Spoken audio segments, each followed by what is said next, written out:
Hello, dear boys. Today we are going to study about the Mughal Empire. Boys, this chapter number 4, the Mughal Empire, it is important for any competitive exams. Okay, so you must listen very carefully and know that means about this Mughal Empire.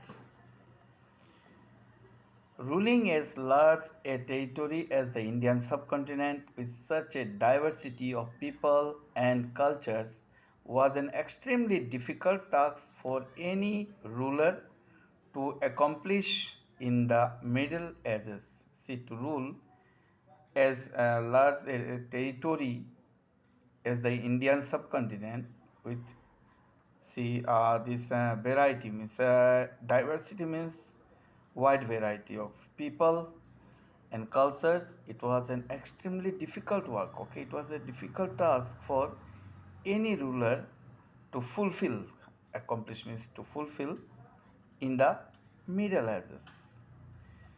Quite in contrast to their predecessors, the Mughals created an empire and accomplished what had hitherto seemed possible for only short periods of time.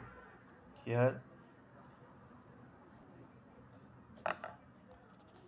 quite in contrast to there, that means quite in say different from another. Contrast means different from another to their predecessors. The Mughals created an empire here and accomplished here they fulfilled what had hitherto seemed possible for only short periods of time. From the latter half of the 16th century, they expanded their kingdom from Agra and Delhi until in the 17th century they controlled nearly all the subcontinent. So, what is Mughal? They have done from the latter half of the 16th century. Latter half of the 16th century, that means after say 1550 like that. What happened? Half of the 16th century they expanded, they extended their kingdom from Agra and Delhi until in the 17th century. Until that means in the 1700 years they controlled nearly all the subcontinents. Slowly, all of the subcontinent they captured and they began to rule there. They imposed structures of administration and ideas of governance that outlasted their rule, leaving a political legacy that succeeding rulers of the subcontinent could not ignore. So they impose, they make a rule here. Uh, what rule they made here? They make rule structures of administration. Yes, they become the ruler, so the changes, and then they made the structures of administration and ideas of governance. Ideas are to here how to run the country, okay, how to governing in the site here, different ideas they produce that outlasted their rule and it outlasted the ruling of their period, leaving a political legacy here. It will leave a political legacy. Okay, here that the succeeding rulers of the subcontinent could not ignore. Okay, here ignore means pay any, they could not pay any attention here. Okay. Today, the Prime Minister of India addresses the nation from the ramparts. Ramparts means a high thick wall made of stone or earth is known as ramparts. So today, the Prime Minister of our India addresses the nation from the ramparts of Red Fort in Delhi. So ramparts, it means that ramparts of the Red Fort in Delhi, which we have, the residence of the Mughal emperors. And these ramparts, that Red Fort, it was the residence of the Mughal emperors at that time when these Mughal they were ruling here in our country. Now, boys, who were the Mughals? Okay. Uh, Before starting this, just let me tell you, the term Mughal comes from the term Mongol. Okay, it comes from the term Mongol. The Mughals were descendants of Genghis Khan, okay, ruler of the Mongol tribes of China and Central Asia on their mother's side, okay, and they were descendants of Timur, ruler of Iran, Iraq, and modern day Turkey from their father's side. So here let us start where the Mughals here from the chapter. The Mughals were descendants of two great lineages of rulers from their mother's side. They were descendants of Genghis Khan, whatever I said just now, okay, who died in 1227, ruler of Mongol tribes. So, as I already told you, Mughal it existed from Mongol word. So, Mongol tribes, China and Central Asia. From their father's side, they were the successors of Timur, who died in 1404, the ruler of Iran, Iraq, and modern day Turkey. However, the Mughals did not like to be called Mughal or Mangal. See, and how these Mughals they did not like to be called as Mughal or Mangal. This was because Genghis Khan, this Genghis you can boys you can pronounce it as Genghis also or Genghis, anyone you can say. Genghis Khan's memory was associated with the massacre of innumerable people. Here you see this was why that means these Mughals they did not like to be called as Mughal or Mangal. It was because Genghis Khan's memory was associated. It was combined with the massacre. Okay, massacre means instance killing of people. Okay, killing of innumerable people, countless people. It was also linked with the Uzbeks, their Mongol competitors. So it was linked with the Uzbeks, their Mongol competitors. They are Mongol, that means competing with others. On the other hand, the Mughals were proud of their Timurid ancestry, not least of all because their great ancestor had captured Delhi in 1398. On the other hand, these Mughals, they were proud, they feel proud of their Timurid ancestry.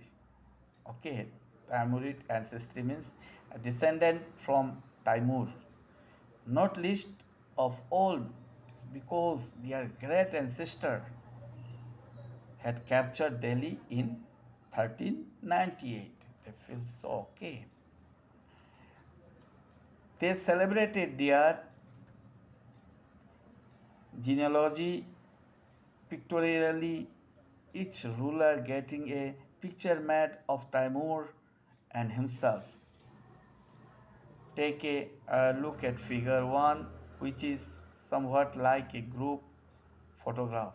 See, that means picture 1, where it has shown what somewhat like a group photograph. Mughal military campaigns. Babur, the first Mughal emperor. Okay, Babur, he was the first Mughal emperor, was ruling there from 1526 to 1530. Okay, and let me tell about Babur boys, which is not included here in your chapter. Just listen. Uh, Jirauddin Muhammad Babur. Okay, full name of Babur was Jirauddin Muhammad Babur. He was the ruler of Fargana, a small province in Central Asia. He came to the throne after his father's death when he was just 12 years old. Okay. He was soon driven out from his kingdom by Uzbeks, another Mongol tribe. Uzbeks, he was another Mongol tribe. Okay. He captured Kabul in the year 1504 and began to move towards India. In the beginning, he concentrated on getting control of the Afghan people. Okay, Afghan people, those people who are living there in Afghanistan, of the area. He gained control of Punjab from Daulat Khan, the then governor, was that means a governor at the time. In 1526, he defeated Ibrahim Lodi in the first battle of Panipat and occupied Delhi and Agra. So this is short about this Babur. You will find that means about Babur it has explained in the chapter. Okay. So boys, what we find here, the Mughal military campaign, Babur, the first Mughal emperor, who ruled here from 1526 to 1530, was succeeded to the throne of Fargana in 1494 when he was only 12 years old. Okay, he was forced to leave his ancestral throne due to the invention of another Mongol group. Okay, he was bound to left his throne because another powerful Mongol group, they came against him. Okay, and then what happened there of another Mongol group? The name of that means group was the Uzbeks. Okay, after years of wandering, he seized Kabul in 1504. So after years, that means of roaming here and there, what happened? He seized Kabul in 1504. It was the period. Okay. See, one ruler, he used to occupy other places by different battles. Those who are powerful, they can capture others ruling area. Okay, and they become the ruler of that very particular area also. It was happening in the Mughal period, boys, like this. In 1526, he defeated the Sultan of Delhi, Ibrahim Lodi, at Panipat and captured Delhi and Agra. So, in the year 1526, okay, Babur, he defeated the Sultan of Delhi, Ibrahim Lodi, at the Battle of Panipat and he captured Delhi and Agra. He brought that means Delhi and Agra under his rule. Table 1 charts some of the major campaigns of Mughals. There, that means it has given in table 1 chart, boys, about some of the major campaigns of the Mughals. Study it carefully and see if you can notice any long term patterns. You will notice, for example, that the Afghans were an immediate threat to Mughal authority. Okay, I have already cleared you, the people of Afghanistan is known as Afghans. So what happened? Here you will notice, for example, that the Afghans, they were an immediate threat to Mughal authority. Note the relationship between the Mughals and the Ahom. She also chapter 7, it has given there. The Sikhs, she also chapter 8 and 10. And Mewar and Marwar, she also chapter number 9, it is given in different chapters, boys, about them. How was Humayun's relationship with Safavid Iran different from Akbar's? What was the difference here? You just see. Did the annexation of Golconda and Bijapur in Aurangzeb's reign end hostilities in the Deccan? So here it asks, did the annexation means um, seizure, okay? Annexation of Golconda to size Golconda, to capture or to take away Golconda and Bijapur in Aurangzeb. So when Aurangzeb was ruling there, it end hostility, okay, in the Deccan. So hostilities means oppositions. It Aurangzeb's ruling, does it end the oppositions in the Deccan, okay, in the southern part of India. Now, boys, have a look in page number 48 and 49. Different Mughal rulers were ruling here. Okay, Mughal emperors, major campaigns and events, who came in which year, and that means in which year, who defeated whom. This is everything. You just get through, you read, okay, about Babur, Humayun, Akbar, Jahangir, Shahjahan, Aurangzeb. Okay, about them, that means it has mentioned here. In this table one, you just get through, you read it, okay. Now let us see Mughal traditions of succession. Boys, you should not forget to read that Mughal emperors, okay, that major campaigns and events, what were took place in which year, okay. You must read all this. Okay, some of the question we may ask, that means from this table also, you just get through this. Now let us see page number 50.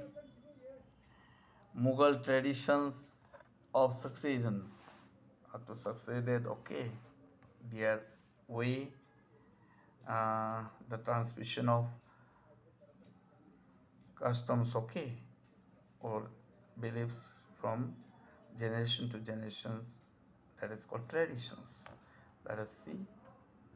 The Mughals did not believe in the rule of primogeniture, where the eldest son inherited his father's estate. The Mughals, they did not believe what? In the rule of primogeniture. Primogeniture, it means, boys, it is the system. Okay, the rule of the state being,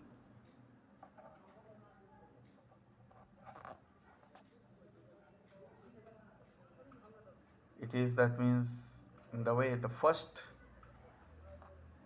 okay, the first son or the eldest son should be the king or the ruler there, where the eldest son inherited his father's estate. So in place of father, eldest son should come as a king or ruler. The Mughals, they did not believe that one. Instead, they followed the Mughal and Timurid custom of proprietary inheritance, or a division of the inheritance amongst all sons. So in place of that, what they followed? They followed the system of Mughal and Timurid custom. Okay, custom of coercenary. Okay, coercenary joint. Okay, hierarchy, then inheritance or a division of the inheritance amongst all the sons. They do not, that means, give emphasis only the eldest son here. Follow the highlighted passages in table 1 and note the evidence for rebellions by Mughal princes. Okay, you follow the highlighted passages which is given there in table number 1 and note the proof, evidence means proof for a rebellions, okay, by Mughal princess. Which do you think is a fairer division of inheritance, primogeniture or coercenary? So among these two boys, which do you think is a fairer division of inheritance? Mughal relations with other rulers. How that means they keep relation on what were their relation with other rulers. Now let us see. Take a look at table 1 once again. Have a look. Okay, the table 1 once more. You will notice that the Mughal rulers campaigned constantly against rulers who refused to accept their authority. There you will notice, boys, that the Mughal rulers they campaigned always against those rulers who refused to accept their authority, the authority of the Mughals. But as the Mughals became powerful, many other rulers also joined them voluntarily. But as these Mughals they became powerful here, boys, then many other rulers they also have joined them voluntarily. Okay, they came and joined with them. The Rajputs are a good example of this. So Rajputs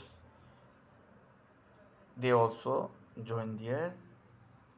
It is a good example of this.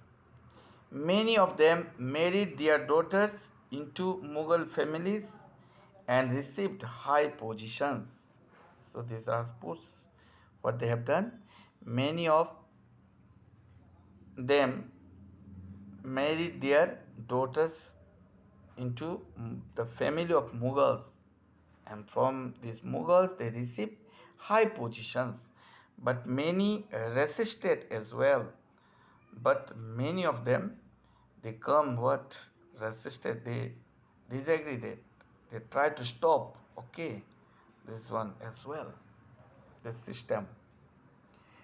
The Shishodia Rajputs refused to accept Mughal authority for a long time.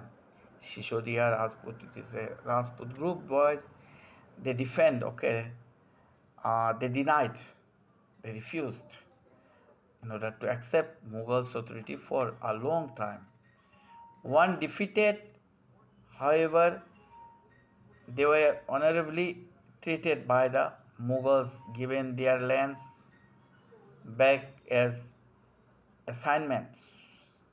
Okay, see, once defeated, however, they were approved with respect. Honorably means approved with respect, treated by the Mughals, given their land, okay, to them back as assignment here, okay, as they work here as the owner of the land. The careful balance between defeating but not humiliating their opponents enabled the Mughals to extend their influence over many kings and chieftains. Here, the careful balance in between defeating, okay, but it did not humiliating. which do not feel someone ashamed. Okay, it does not do like that. Their opponents enable the Mughals to extend their influence over many kings and chieftains. Their see influence over many kings and chieftains. Chieftains means the leader of a tribe like that. But it was difficult to keep this balance all the time. To keep this balance, it was difficult all the time. Look at table 1 again. Okay, and then see table 1 here. Aurangzeb, okay. Note that Aurangzeb insulted Shivaji when he came to accept Mughal authority.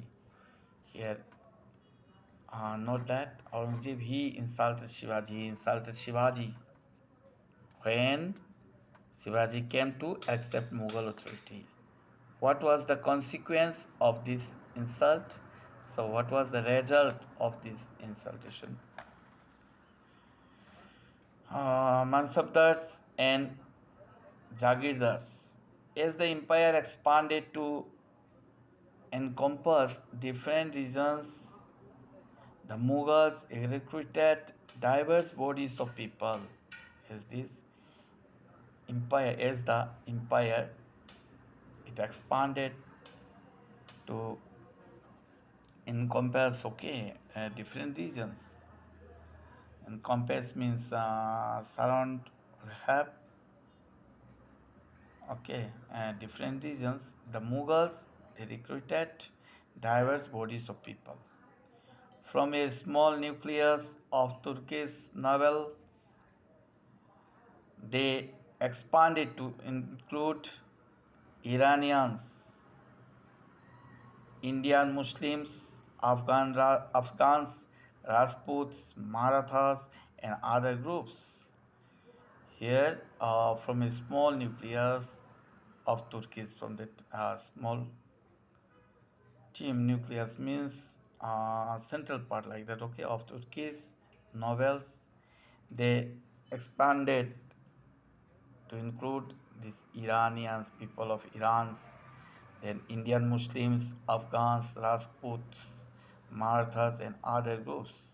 Those who joined Mughal service were enrolled as Mansabdars.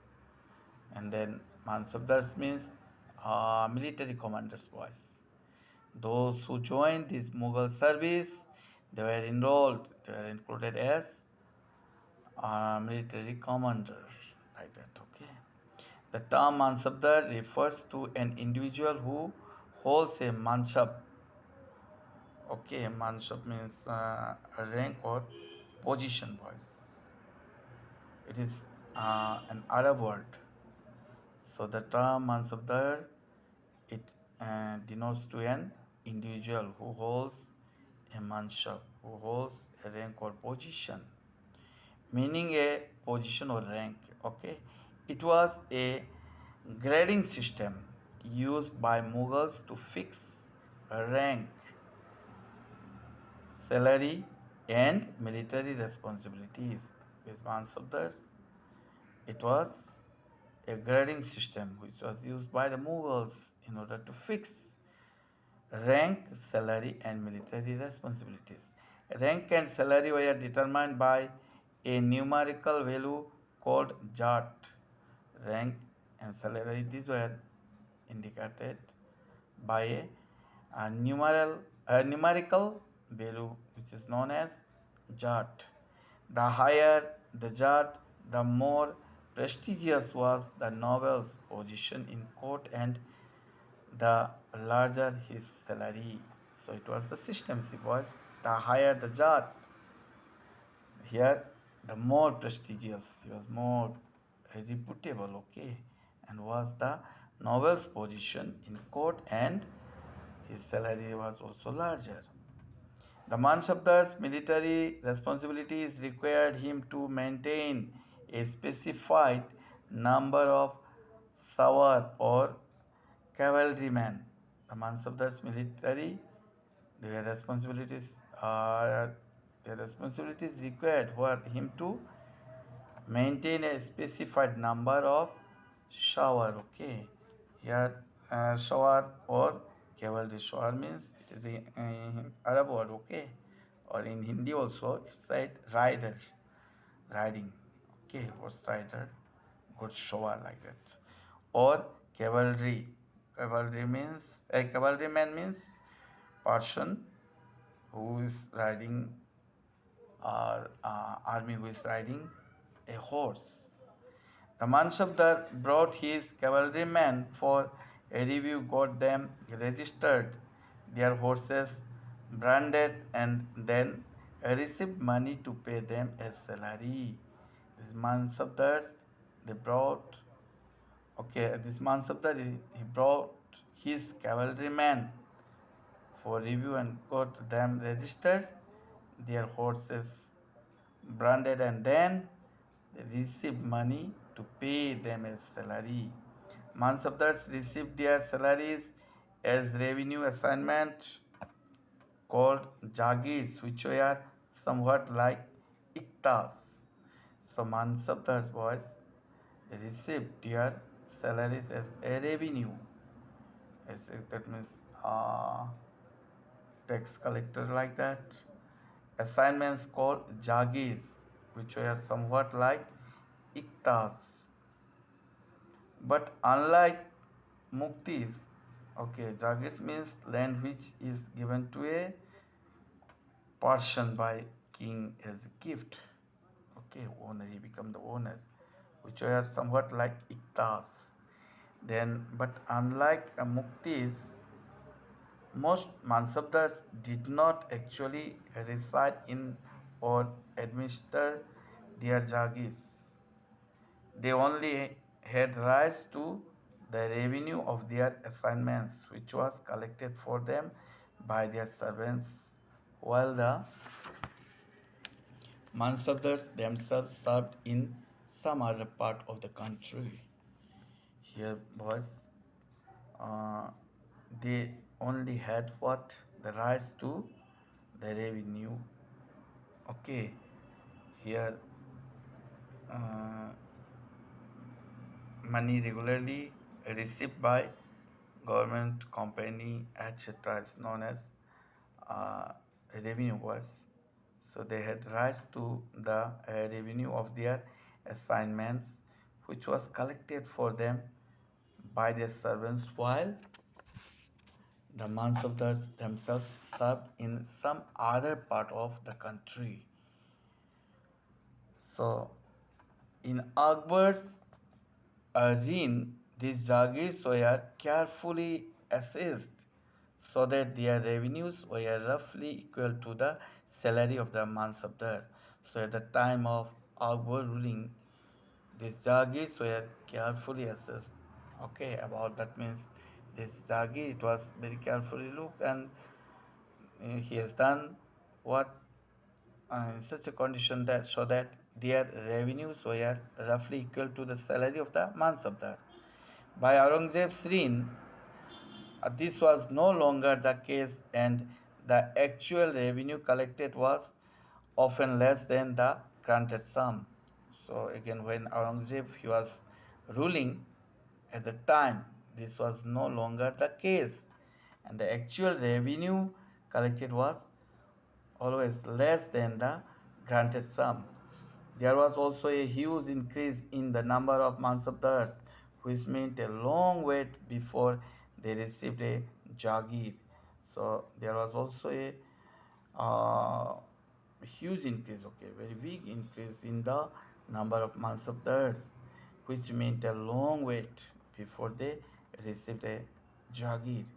These and other factors created a shortage in the number of jagirs. So it lead what?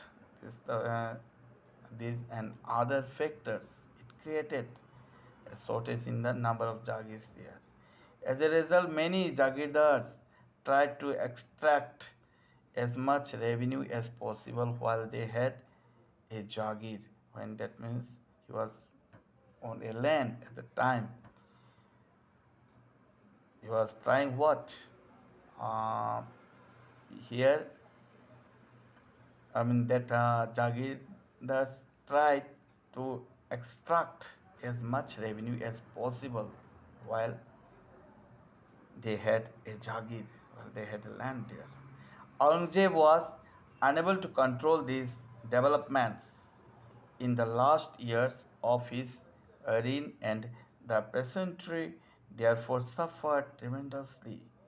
So Aurangzeb, he was not succeeded here to control these developments regarding these Jagirdars. Okay, so in the last years of his ruling, okay, in the last year of Aurangzeb's ruling, and the peasantry therefore suffered tremendously. So here, say, especially like farmers, those who are holding very small land, they were suffered very tremendously, okay, in a great way. So let's up to here for today, boys. Thank you all.